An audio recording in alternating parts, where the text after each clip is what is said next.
All right, for anyone who thought that Clay Helton needed to reach a bowl game this year to retain his job, that is marked off the checklist as USC gets a sixth win in Tempe. It looked like it might be easy. Didn't turn out that way against Arizona State as the Trojans prevail 31-26. We got Pete Garrison on the line from Fox Sports to help us break it down. Pete, how you doing tonight?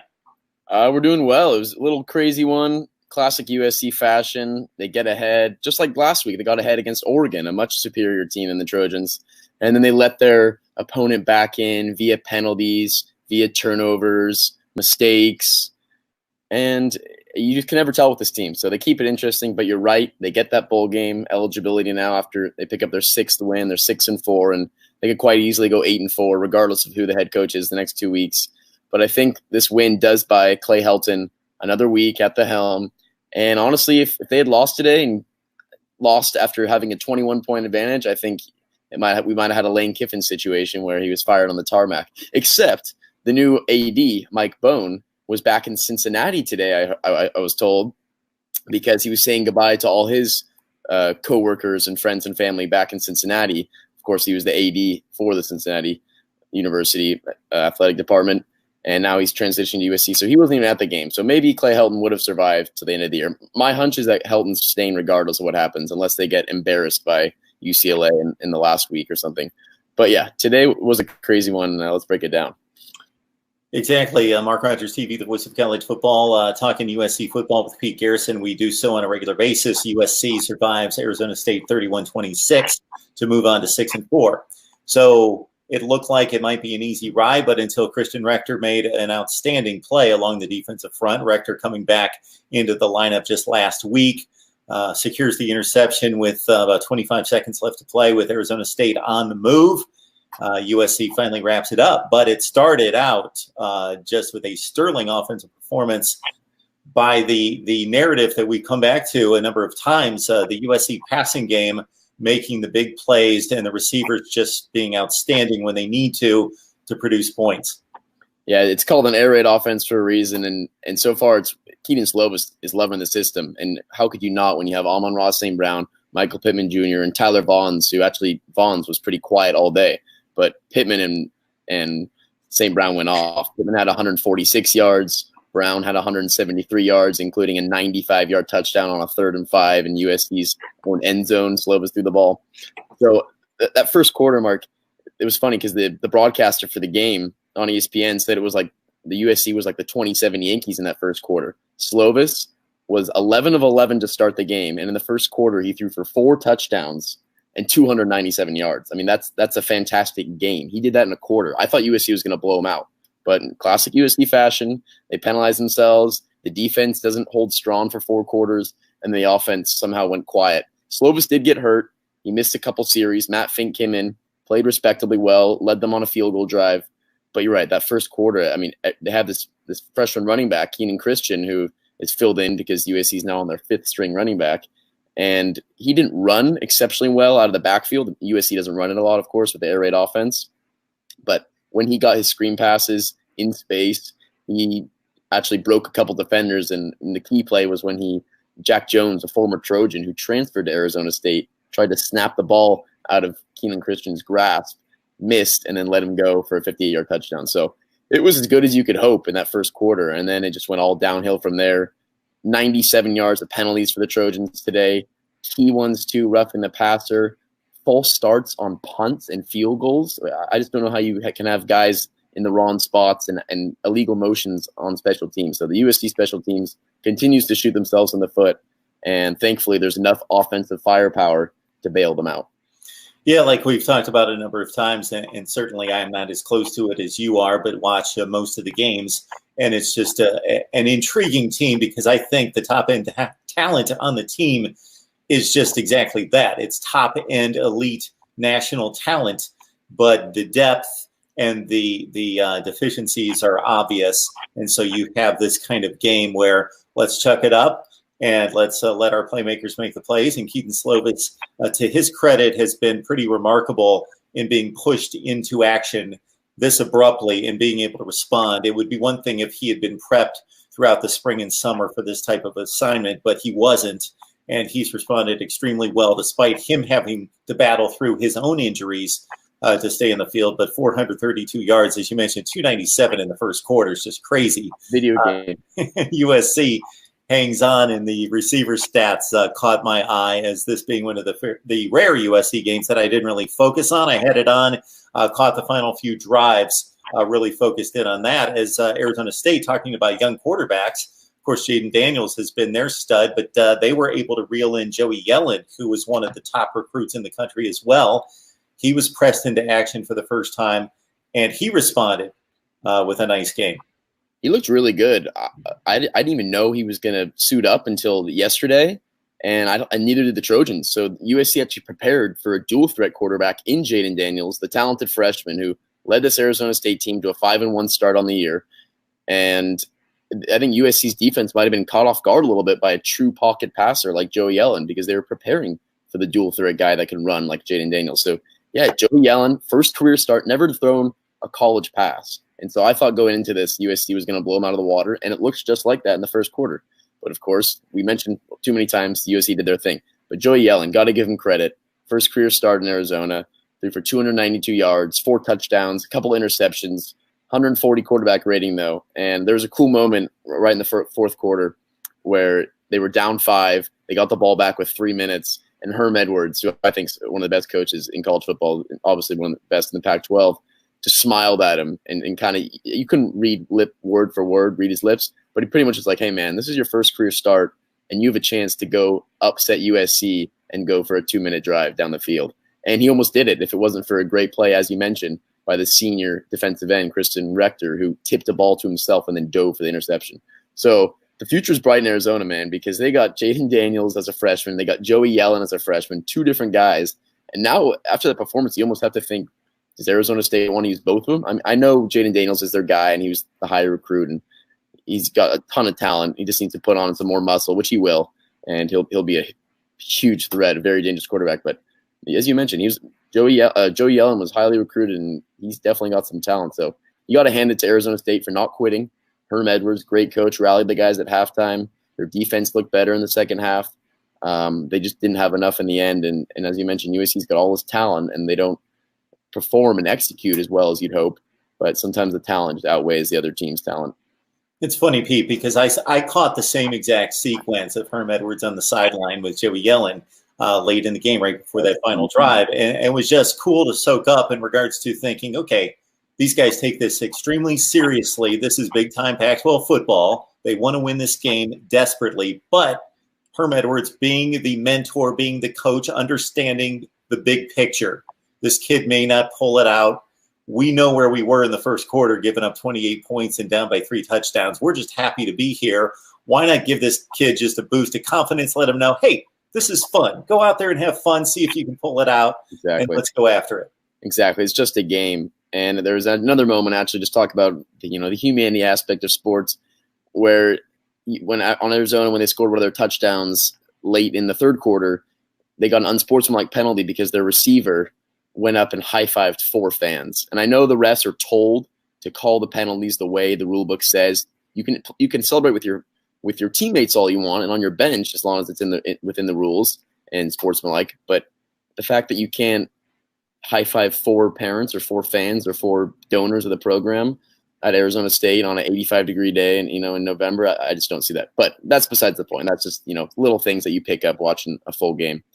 But yeah, impressive game by Joey Yellen and Arizona State. They're going to be bowl eligible. They get to face Oregon State next week, and I have them winning that game for sure. And meanwhile, USC, as we mentioned, is bowl eligible. And I actually kind of want to ask you a question, Mark. Clay Helton seems like he's gone. I think he's gone. I think with the new AD in place just a few days ago, actually, Mike Bone, he's not going to fire Clay day 1 or week 1. But I think at the end of the season, Clay's going to go. And I'm sitting in Fox Sports right now. Ran into Urban Meyer today. He's hanging out with Reggie Bush and Matt Leinart every day. So you got to think those guys are chirping in his ear, right? Telling him, hey, man, you like LA now? It was 86 degrees today in LA, Mark. I went to the beach before coming to work today. So how can you not like it? But I'm as interested. If Carol Folt, the USC president, said that she probably doesn't want to hire Urban Meyer because of his prior record and what happened at at Ohio State, of course, it was a huge story. And she's very by the book, and she's an awesome leader and everything. But I don't know if she wants those scandals and those little things on her record. So if USC doesn't go after Urban Meyer, two names that come to mind are James Franklin and PJ Fleck. PJ Fleck just signed that huge contract extension with Minnesota, but there is a buyout, I heard, in the contract. I didn't know that initially, but there is a buyout for $10 million or something around that number. And I don't see PJ Fleck leaving this year, but maybe in the future he thinks, USC over Minnesota. Have you heard any rumblings of any other coach candidates? So Matt Campbell's name at Iowa State typically comes up just because of the work that he's done in building that program. And hey, minutes before we jumped on here, I just saw him bring back Iowa State from 3 touchdowns down and seemingly out of the game to within a 2-point conversion. He went for it against Oklahoma. Otherwise, they would have gone to overtime. And the exceptional job that he's done with the recruiting limitations and challenges that he has at Ames, he seems to come up. And I think he does an outstanding job there. Dave Clawson at Wake Forest is a great coach that does more with less as well. But yep. PJ Fleck, I would love to see PJ Fleck in Southern California to see how that would mesh.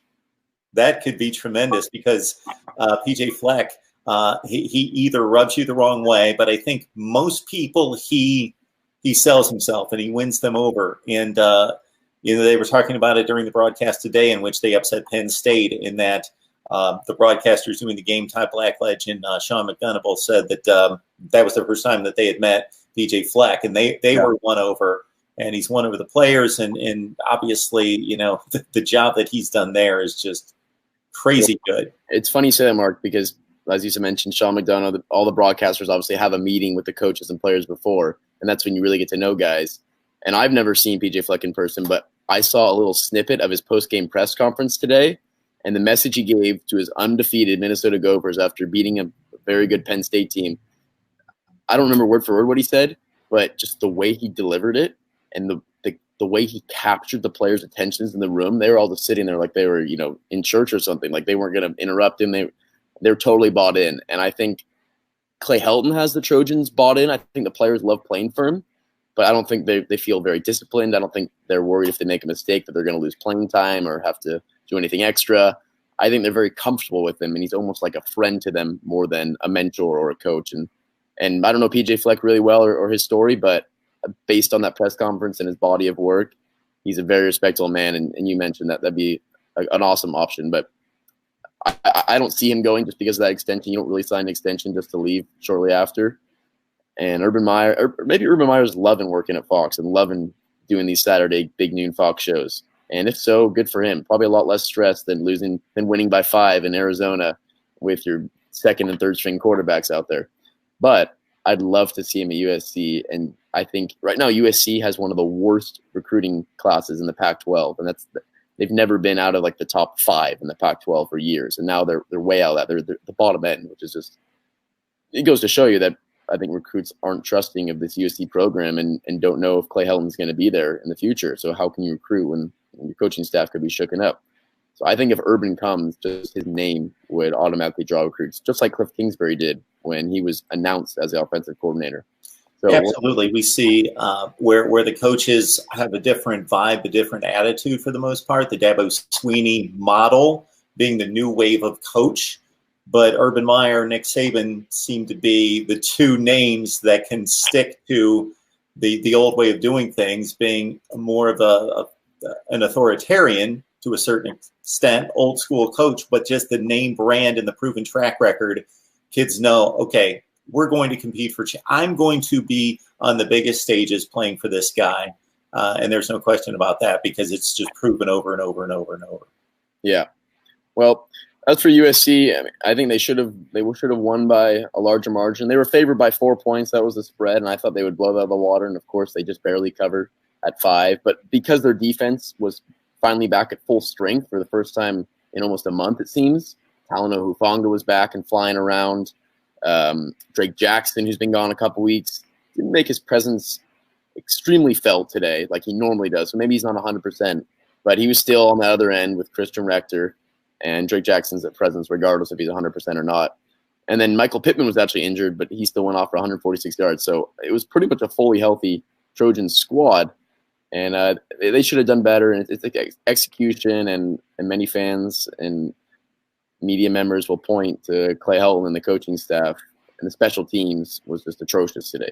You can't be having guys illegal shifts on a punt. I mean, you guys have to know where to go on a punt. It's gotten ridiculous to the point where the fans have had it. And I know USC fans, longtime fans, that are rooting against USC now because they hope that the losses would mean a loss of a job for Clay Helton. So it's gone to that point here. Yes, USC could go to a good bowl if they beat Cal next week, but we'll get into that Cal-Washington State game too. We'll do a little recap on that. Cal looks good, man. They got a good defense. They play well at home. USC doesn't play well on the road, and they have to travel to Berkeley next week, and we'll see what happens. And then USC should take care of UCLA at home in the final week of the season, but you never know. We said that last year, and USC went to the Rose Bowl and lost. So the good thing is USC is going to bowl eligible. Clay Helton's going to keep his job, which is good for him. And I think the players, as I mentioned, love him. That's all I've heard from them. But still a lot going on, still a lot of speculation, and really fans are looking towards 2020. And we do see the crazy upsets every week, and there's still Utah out there with 2 games to play in the Pac-12. Exactly. And USC's, of course, has the tiebreaker. Yeah, so if Utah somehow stumbles, which I don't see them because they're a really strong team, and really their game against USC was almost an anomaly. It was Matt Fink playing backyard football, throwing the ball up, and Michael Pittman coming down with jump balls. I just don't know if Utah is going to lose and USC is going to be able to stay consistent and win out. So I still have Utah-Oregon in the Pac-12 title game. I think they both deserve to be there. And I also think we'll give the Pac-12 some love. I think Oregon deserves to be in the college football playoff regardless. They have a very easy schedule to finish out here. They should be able to win the Pac-12 title game. Obviously, Utah will be a formidable opponent. But, yes, Oregon lost to Auburn on the final play in the first game of the season, and Auburn's nowhere close to the college football playoff now. But I still think Justin Herbert is having a quietly almost Heisman campaign, and the Ducks should be in that conversation regardless.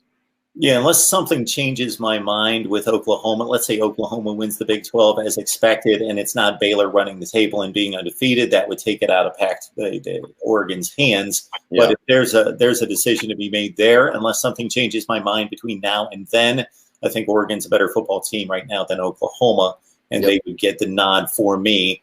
For them to impress the committee, of course, they want Utah to show up as an 11-1 football team. And maybe not blow them out to discredit Utah, but at the same time to win impressively. Exactly, win a clean game. That type of effort. I think if they beat Utah too bad, then people are going to dismiss Utah and say, well, they really weren't that good then. But you don't want to win 31-30 where it looks like a bit of a fluke. A nice solid win against Utah in the Pac-12 championship game, I think, would serve Oregon well in that debate. Got exactly. Pete Garrison on the line from Fox Sports, wrapping up USC's win at Arizona State. Appreciate it, Pete. Anytime.